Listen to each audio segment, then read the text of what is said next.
Ladies and gentlemen, it is my distinct pleasure to join you all here today at one of the world's most prestigious research conferences, TEDx Winnipeg.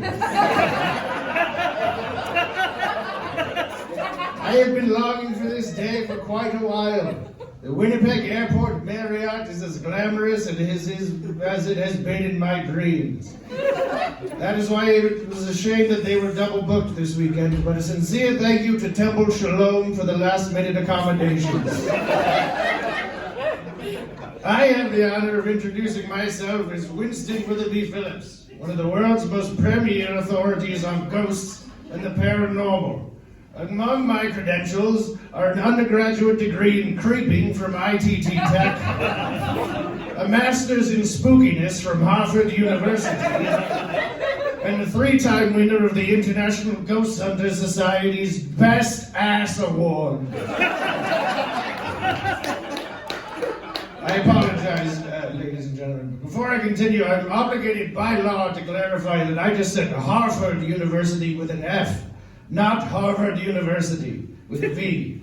Harvard University is a prestigious college in Cambridge, Massachusetts.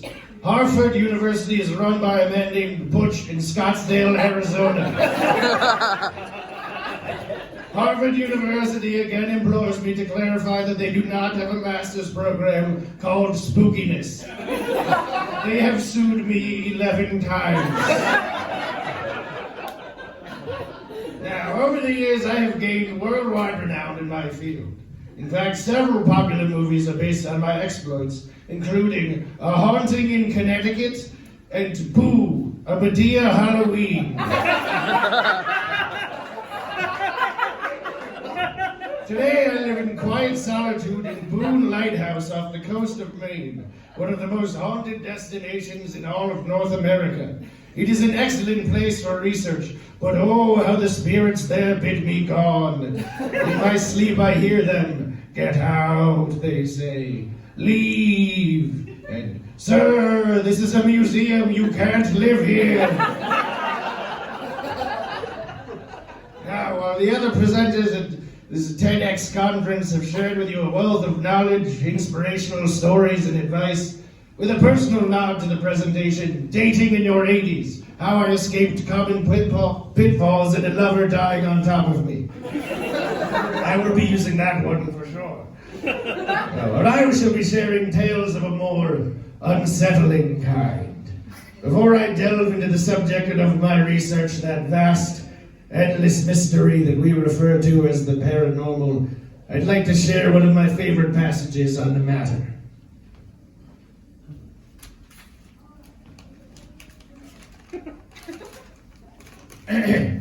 To whomever finds this note, the man carrying it, Winston Witherby Phillips, undoubtedly a fake name, is severely unwell. As his doctor, I implore you to take him immediately to the nearest hospital, nursing home, or mental health institution. He is convinced that he has lived the life of a famous ghost hunter, which, among many other delusions, could cause him to physically lash out at anyone at any time.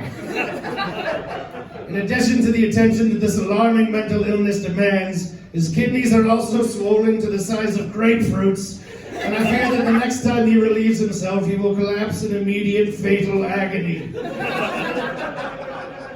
I also worry that because he is not medically cleared to fly, he will once again attempt to travel the country by freight car, shooting any unsuspecting railroad worker with his ectoplasmic ray gun, which is just a regular gun. Sincerely, Dr. Steve. Wait, this isn't the right. This is. I'm sorry. I've read the wrong passage. I'm sorry. This is the quote I was looking for. It's a passage from Stephen King's chilling work of so-called fiction, The Shining. It's one of my favorite passages on the paranormal.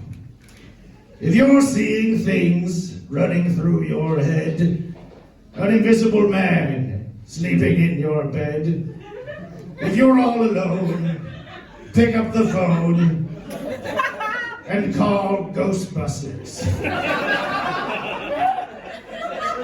Who are you going to call? The Ghostbusters.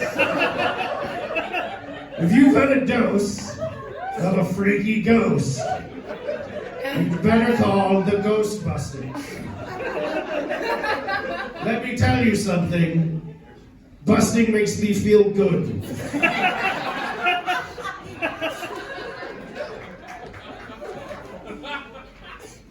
Ghosts, spirits, poltergeists, apparitions. These are just a few of the words used to describe the phenomena that the ancient Egyptians referred to as floating dead people. Now, some of you out there might not believe in ghosts, but the existence of the paranormal is just like that of erectile dysfunction. Whether or not you choose to believe it, it's all too real. And when you finally realize its true terror, all you'll be able to do is scream in horror as you're forcibly removed from the Buffalo La Quinta Inn hot tub. Now, your first question may be, how do I recognize a ghost when I see one? Well, ghosts are cunning, and they often appear when you least expect it. In the dead of a deep sleep, on a quiet walk on a moonlit trail, during an appeals hearing for attempted perjury. When a ghost appears, it will announce itself with the traditional ghost greeting of boo. Here's where most encounters with ghosts begin to go awry. In the ghost language, boo is a common and calming greeting. The proper response is ooh. What most people do is scream or yell ah. When you say this, it is actually a terrible and ancient slur in the ghost's language. Here we see the phenomenon of an angry or vengeful ghost. Were you to respond appropriately, the ghost would have, in the accepted manner, then given you soothing oral sex. As seen by Dan Aykroyd's character in the hit 1980s Bill Murray comedy, The Shining. The widely held belief that ghosts remain tethered to the corporeal world to sort out unfinished business is true. However, most of that unfinished business is oral sex. Now on to the appearance of ghosts. Many of the depictions of ghosts presented by the mainstream media are inaccurate. Ghosts do present themselves with a shimmering, translucent, ethereal globe. That's perhaps the only accurate thing reported. Now, we here in the North American tradition imagine almost all ghosts in creepy Victorian-era clothing, but this is a falsehood. It's not almost all ghosts that wear Victorian-era clothing. All ghosts wear Victorian-era clothing all the time. American ghosts, European ghosts, Muslim ghosts, China ghosts, all of them are wearing corsets all of the time. Both men and women. This is very uncomfortable for them, and they can only shed this garb by administering oral sex.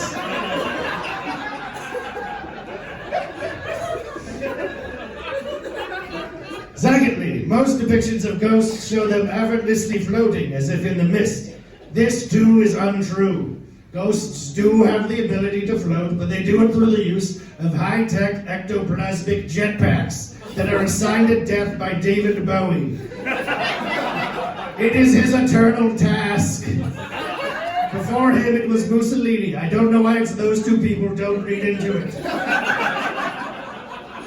The point is that without those jetpacks, ghosts must crab walk everywhere.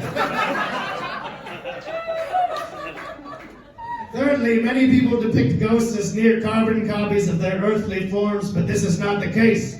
They appear almost identical to themselves, but much shorter. The tallest ghost is no more than 5'7". I don't have much to say about this, besides from the fact that it's very off-putting.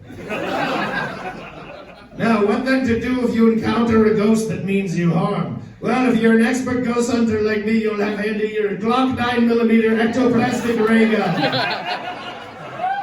On hand at all times. But what about the layman? What are they to do? Well, the key to defeating a ghost is to make them anguish over the life they have left behind, the life that they left incomplete. When confronted with vengeful spirits, simply scream this ancient passage. Live, laugh, love. Live, laugh, love. They will soon become overcome with regret and they will flee. You could also say something like, life isn't about waiting for the storm to pass, it's about learning to dance in the rain. Or, you don't have to be crazy to work here, but it helps. Anything that you might find on the desk of a 48-year-old secretary will send the ghost spiraling. Oh, I'm sorry. I dropped my notes. Where am I? Who are you people? Oh, yes, I'm giving my big presentation. Yes, that's right. Sorry, I need to get my notes. Sorry for the internet. Back to my big presentation. Ladies and gentlemen of the USA Network, I'm here today with an opportunity that's too good to pass up. It's no secret that the cable networks are losing out to streaming giants, and you may need a monster hit to get the nation's attention again. Or maybe not a monster hit, maybe a ghost hit? Boo Buddies is a reality ghost hunting show starring myself and Vin Diesel. Together we travel to the country's spookiest destinations and try and commune with the spirits that live there. While I bring a calm, snarky intellectualism to each encounter, Vin is all about shooting first and asking questions later. We'd probably be at each other's throats if we weren't having so much fun. And the cameras will be there for all of it. From getting ourselves caught in sticky situations to finding our way out. America will be along for the wild and spooky ride. Adventure, excitement, romance, laughter, loyalty, lust. Join Vin and I as we explore the mysteries of the paranormal and each other's bodies. Boo Buddies, coming to a television near you this fall. Wait, I'm giving the TED Talk. Sorry, this is from a different presentation. I'm sorry. The first time I fought a ghost was during the great campaign of World War II. I was but a mere 18 years old, serving my country during the invasion at Normandy. Separated from my company, I was all alone and afraid in the deepest park of that deadly night. Hid from my pursuers in an empty barn, but soon I was found and forced into the captivity of my wretched foe.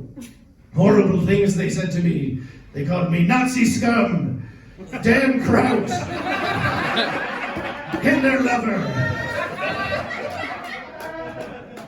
Oh, I've lost my place again. Where am I? Big presentation. Yes, that's right.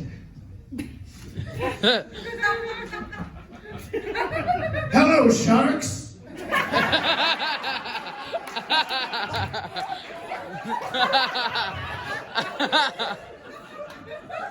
My name is Winston Witherby Phillips, and boy, have I got an offer for you. This is my first time on Shark Tank, and even though I spend most of my time hunting ghosts, today you'll be the ones hoping that this opportunity doesn't disappear.